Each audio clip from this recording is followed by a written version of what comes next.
Hey, this is the second part of my booking and building Wrestlemania 27.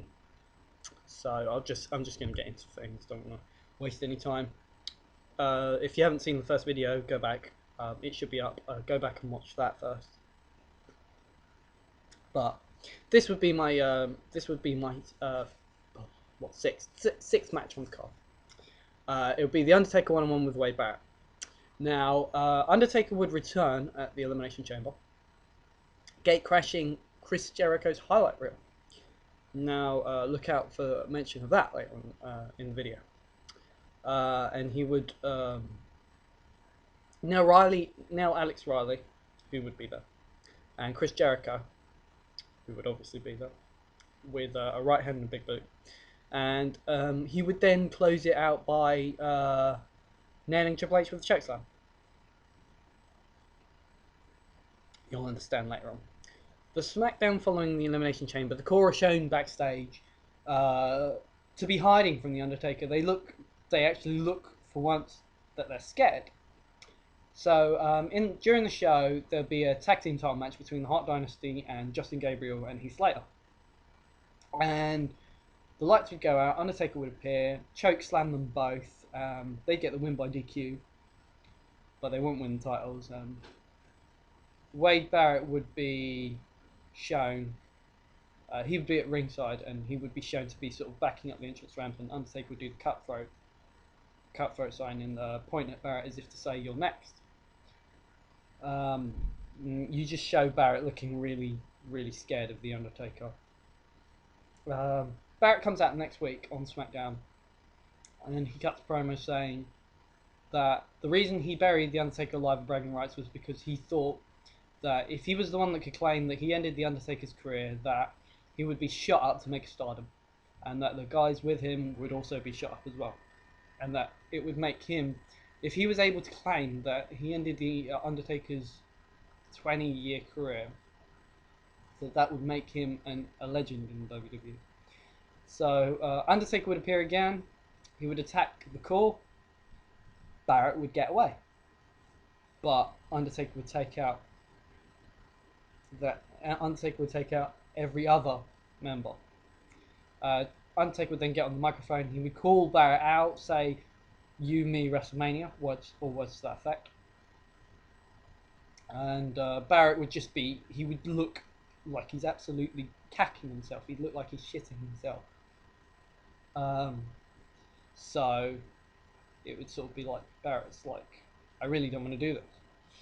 Next week, you'd have the guys from the core basically go around to Barrett and tell him that if he doesn't accept the match, he's out of the group, because they're sick and tired of being on the wrong end, being on the receiving end of this beating, because the Undertaker keeps attacking them because he can't, to try and get to Barrett. So Barrett would come out and begrudgingly he'd have to accept the match. Undertaker would appear again, but it would be a setup. The core would come in and they would kill Undertaker with chairs, beat the crap out of him. You'd then have Undertaker come back, compete next week in a handicap match against Gabriel and Slater. Undertaker would crush them both like that, and Ezekiel Jackson would come down, and Undertaker would meet him on the entrance ramp. They'd be exchanging blows, and Undertaker would eventually knock him back up and would end up slamming him off the stage. So that's it. That's all three members of the court out. So that leaves Wade Barrett. In the main event of the last SmackDown, Barrett and Undertaker would be competing in the same match as Mysterio and Swagger. They'd be in that six-man tag team match. And the last thing you'd see Barrett run out of the ring, as Undertaker comes often. He run up the entrance ramp, and disappear backstage with Undertaker sort of following him, and that would be the last thing you see before WrestleMania. Next match on the card I would have would be a WWE Championship match between The Miz and Triple H. Now, I don't have a problem with The Miz as champion, I just have a problem with the way they booked him. Miz has been made to look pretty pathetic as champion. I like him as champion, but I don't like the way he's been booked. Not at all. The way I'd have Miz would sort of he would get by. He would be able to retain the title. He'd keep the title at Rumble. He'd keep the title in the elimination. He would go into an elimination chamber match against 5 other guys, and he would retain the title, pinning Randy Orton last. And it would be said that his just before elimination chamber, it would be said that his the number one contender for the WWE title would be named at elimination chamber. So when Chris Jericho hosts a highlight reel and Triple H is a guest on the show, Triple H announces to the world that he is the number one contender for the WWE Championship. And this would be after Miz has already retained the title, because I'd have the Miz chamber, the WWE Championship chamber, open the show. And I'd have Triple H. Del Rio is also a guest on the highlight reel, so it'd be Triple H and Del Rio. And Del Rio would have won the Royal Rumble like he did. Only a little bit more emphatically, he'd get a few more eliminations. And Del Rio would get pissed off because he'd feel like Triple H is trying to steal his limelight. So they would get into a bit of an argument over it, and they'd start fighting. And Jericho would go to break it up, but he would end up getting nailed by the game. Or the game would elbow him in the face, and Jericho would then do what Jericho does, and you'd have Del Rio and Chris Jericho double teaming Triple H. And then Miz and Riley almost within 10 seconds of Jericho and Del Rio getting Triple H down, they're both down. They attack Triple H and trying to send a message to the number one contender saying that you're not going to get the title. And then the Undertaker does his return. They all get away, and Triple H gets the chokeslam. The very first Raw after Elimination Chamber, I'd have Triple H return to the ring and face off with John Cena in the main event. Back and forth, typical Triple H and John Cena match. It just doesn't have to be anything too special. It's just there to sort of build Triple H. Cena would have him up for the Attitude Adjustment. CM Punk would appear at the top of the entrance ramp and distract Cena for long enough to allow Triple H to slip out and nail Cena with a pedigree to get the win. Now that's a foreshadowing of a main event, one of my 2 main events. Next week, you'd have Miz and Riley come out the next week and say that Triple H is not ready to be thrown into contention for the WWE Championship. They say that he has to prove himself as champ, and that he will have to face off with 3 members of the New Nexus in a 3-on-1 handicap match. Triple H would obviously overcome the odds and get the win with the help of the sledgehammer, which would help save face for the Nexus. They won't look as weak. But Triple H would still look strong, but Nexus wouldn't look as weak. And then you'd have Miz come out through the crowd, and he'd nail Triple H with the belt and knock him out, and that would be the end of the show. Between then and Wrestlemania, you'd have Triple H and Miz go back and forth. There'd be a war of words, and Triple H would call the Miz a cross between The Rock and Seth Green. There'd be double team attacks from Riley and Miz to Triple H, and I'd have Triple H actually go 1-on-1 with Alex Riley and have Miz be on commentary. Have Triple H nail the Miz while he's on commentary, and then nail Riley with the pedigree for the win.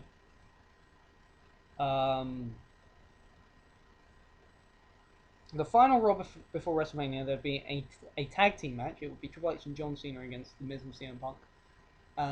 The end that Triple H would get the pin after the pedigree on the WWE Champion, and he would then have Miz would be down in the ring, and you'd have Triple H get the WWE title and do his pose with it and play with his foot on Miz's chest, and that would be the close of the show. Trish Stratus with Snooki and Kelly. No, I would not have Snooki in there. But she's there, so use her. And I'd have her face off against Michelle McCool. Now I know this match, maybe it shouldn't necessarily be this high up the card. I don't like the fact that they actually made the Snooki match the the match before the main event, but I can understand them wanting to break things up. I think if you're gonna have Trish, you're gonna have to go for the marquee match. I think Natalya and Beth Phoenix is the two best divas in the WWE now. Whereas Trish versus Michelle McCool is, I'm gonna build it differently, and I think the way I'd build it would make it bigger. Michelle McCool would arrive on Raw the night Snooki's guest hosting with Layla and Vickie Guerrero, and they come out, and Michelle McCool will claim that she's the greatest diva of all time, and that nobody in the WWE can dispute that. And obviously, then you'd have Trish and Snooki come out. Trish would say that she can dispute that, and that she thinks all the fans would agree with her. And they do, obviously, because there'd be a loud pop. Eventually, it would slowly turn into a 3-on-2 with Layla and Vickie attacking Trish and Snooki. And eventually, Kelly would come out and she'd make the save and even up the odds. As Layla and Vickie would be doing the retreat, Michelle would get on the microphone and say that she wants Trish one-on-one at Wrestlemania, and that she should bring along Snooki and Kelly, because she wants to teach them both manners, and she wants to show, she will prove to Trish that she is in fact the greatest diva of all time. Trish obviously accepts. I think if you're building this as who is the greatest diva of all time, Michelle McCool versus Trish, I think that is how you can put it further up the card. That's how you can put it there.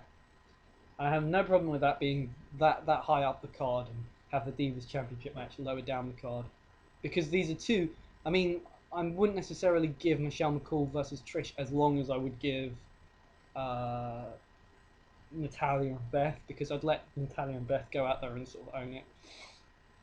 Whereas this match is more for the Trish pop, and the Trish proving that she's the greatest of all time, and I think it would, because I have the idea it would help set up something else as well. But like I said, I'll explain that in another video. That's my second part. I would try and squeeze in another match, but I don't think I don't have enough time, because I'd get cut off for 15 minutes. So again, rate, comment, and subscribe. The two main events, 2 more matches, and now have a long build, both of them. They'll be up shortly. So peace.